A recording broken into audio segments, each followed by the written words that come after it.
Halo, kembali lagi dengan Bunda Didi. Weekend, waktunya food preparation nih teman-teman. Nah, salah satunya aku juga nyiapin bumbu-bumbu yang bisa disimpan lama seperti ini.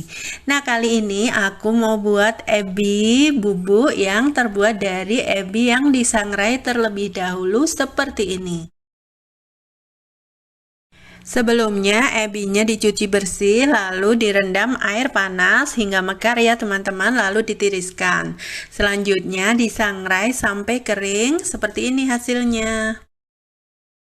Waktu menyangrai, usahakan api kecil dan diaduk-aduk terus ya.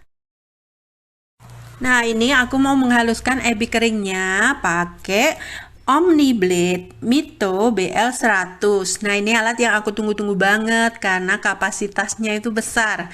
Jadi, ini bisa menghaluskan ebi dalam jumlah banyak sekalian. 250 gram tuh langsung bisa masuk dan hasilnya tuh halus cepet banget. Nah, jadi alat ini bisa untuk menghaluskan aneka bumbu kering teman-teman. Juga bisa untuk kopi, kacang, dan lain-lain.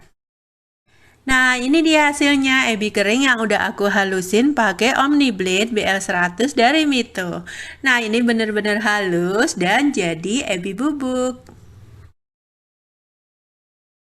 Ebi bubuk ini juga lebih awet daya simpannya karena sudah kering. Simpan di toples seperti ini ya.